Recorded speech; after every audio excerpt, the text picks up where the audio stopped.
Des détails assez inattendus sont apparus concernant la conversation d'aujourd'hui entre Emmanuel Macron et Vladimir Poutine. Et ils ne concernent pas la guerre de la Russie contre l'Ukraine, mais les tentatives de Vladimir Poutine de restituer au moins une partie de l'influence de Moscou au Moyen-Orient, sur fond d'attaque des États-Unis et d'Israël contre l'Iran. De plus, il existe des preuves que c'est bien le Kremlin, et non le bureau d'Emmanuel Macron, qui a initié l'appel.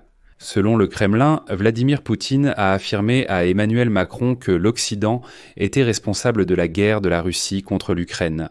Et Emmanuel Macron a tenté de convaincre le dictateur du Kremlin qu'il vaudrait mieux cesser le feu, car cet Occident n'a pas l'intention d'arrêter d'aider l'Ukraine. Cependant, le Moyen-Orient était le sujet principal de la discussion. Et cet aspect est important à considérer dans le contexte où la position d'Emmanuel Macron sur l'Iran et Israël n'est pas aussi tranchée que par exemple celle de Donald Trump. Et le dictateur Poutine essaie de maintenant d'en profiter, car le Kremlin perd catastrophiquement ses positions au Moyen-Orient après la frappe des États-Unis contre l'Iran. Et après que Donald Trump a tout simplement envoyé promener Poutine, lorsque celui-ci proposait son aide dans les négociations avec Téhéran. Je m'appelle Alexei Pitchi. Ensuite, plus de détails sur tout cela. Mais avant de commencer, je vous demande de vous abonner à cette chaîne, de mettre un like, d'écrire n'importe quel commentaire et surtout de vous abonner à ma chaîne Telegram Pitchi News. Le lien est dans la description de la vidéo. Alors, parlons de tout dans l'ordre. Le dictateur russe Vladimir Poutine a eu une conversation téléphonique avec le président français Emmanuel Macron. C'est le service de presse du Kremlin qui l'a annoncé en premier, sans préciser qui était à l'initiative du dialogue. Et c'est le premier point révélateur, car lorsque les dirigeants occidentaux étaient à l'initiative, le Kremlin au contraire essayait de le mettre en avant, comme pour dire « Regardez, c'est eux qui appellent notre président ». Mais pas cette fois, j'expliquerai plus tard pourquoi c'est crucial. Pour les dirigeants des deux pays, c'est le premier contact direct depuis septembre 2022. Selon le Kremlin, les chefs d'État ont discuté de la situation au Moyen-Orient.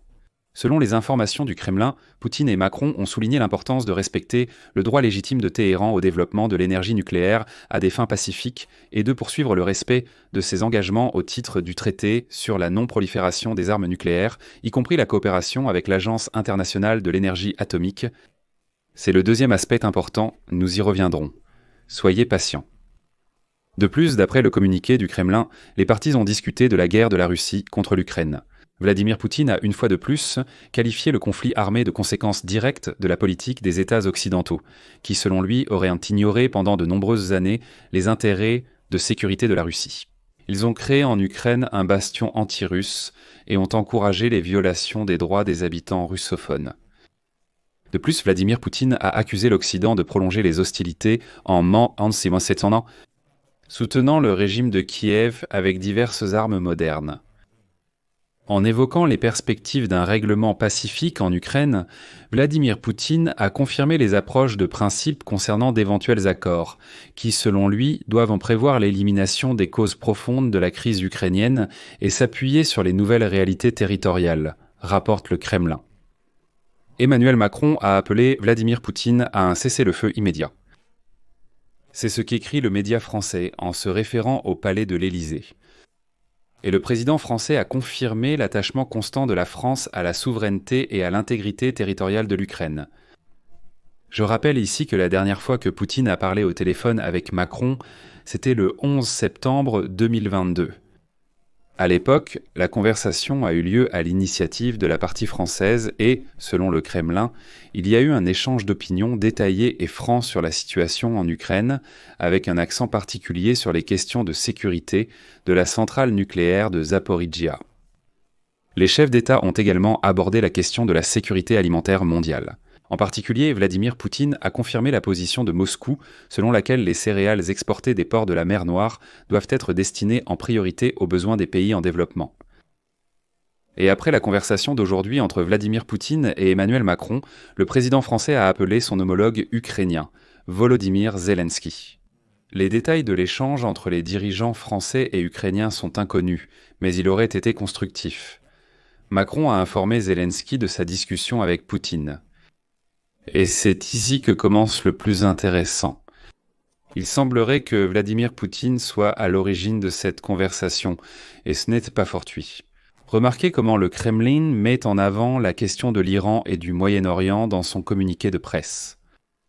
En fait, le président français adopte une position plutôt froide à l'égard d'Israël. D'ailleurs, il n'a toujours ni soutenu ni condamné les frappes israéliennes et américaines contre l'Iran. Autrement dit, il essaie de rester quelque peu à l'écart.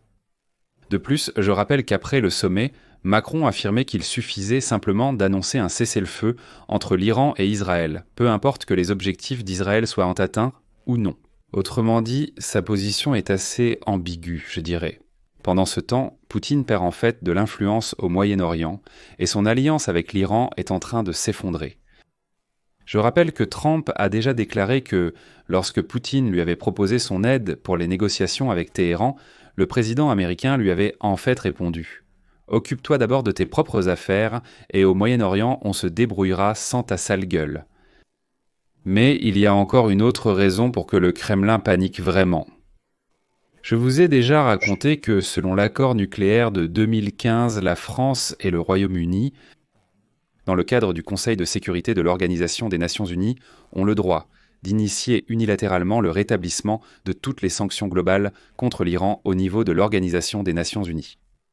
Et pour cela, ce qui est très important, il n'est pas nécessaire d'avoir un vote à l'Organisation des Nations Unies ni au Conseil de sécurité en général. Ce droit pour les Britanniques et les Français est inscrit dans l'accord nucléaire avec l'Iran et la Russie avait accepté ce droit à l'époque. Ce droit est valable jusqu'en octobre de cette année. Autrement dit, réfléchissez-y bien maintenant. La Russie n'a absolument aucun droit de regard sur ce qui va se passer ensuite avec l'Iran. Elle ne pourra pas opposer son veto ni bloquer les décisions du Conseil de sécurité de l'Organisation des Nations Unies, elle sera impuissante. C'est pourquoi il n'est pas exclu que Poutine ait demandé à Macron de lui laisser au moins un petit espace au Moyen-Orient. D'un autre côté, bien sûr, l'Ukraine intéresse douloureusement Poutine. Et ici, ne vous empressez pas de qualifier Macron de traître. Macron a peut-être ressenti une certaine pause dans le processus de paix.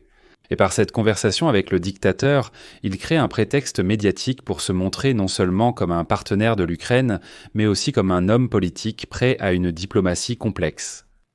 Et d'ailleurs, il n'y a rien de grave là-dedans. C'est une façon de montrer avant tout, d'ailleurs, à Donald Trump et à une partie de la société française que Macron n'est pas belliqueux, qu'il est partisan du processus de paix. L'Iran est également un sujet important dans ce contexte. Macron se présente comme un pacificateur pour les électeurs, prêt à dialoguer avec n'importe qui pour la paix. C'est sa position. Ce dialogue entre Macron et Poutine présente d'ailleurs un avantage pour l'Ukraine. C'est une autre confirmation du refus du Kremlin de faire des compromis. Autrement dit, Poutine montre une fois de plus sa position traditionnelle, il ne veut pas négocier pour l'instant. En ce moment, les dirigeants européens doivent exercer une pression prudente et délicate pour convaincre Donald Trump que de simples exhortations à Poutine ne donneront aucun résultat. Poutine refuse le cessez-le-feu, il faut donc le mettre sous pression. Et remarquez que l'équipe de Trump convainc les Européens qu'il y a un intérêt à parler avec Poutine. Il suggère de ne pas l'étouffer avec des sanctions pour l'instant et de lui parler, car il y a un intérêt à communiquer et peut-être s'entendre. Et maintenant, Macron peut dire franchement à l'équipe de Donald Trump « J'ai essayé, tout comme vous, j'ai parlé avec lui ». Il est désormais 2 fois plus clair que Poutine n'est pas prêt au dialogue. Il faut donc intensifier la pression. Je vais mettre des points de suspension ici. Partagez votre opinion et vos conclusions dans les commentaires. À votre avis, est-ce que Macron aurait dû parler avec Poutine ou non? Abonnez-vous à cette chaîne, activez la cloche et likez la vidéo. C'est tout pour aujourd'hui. Prenez soin de vous. À bientôt.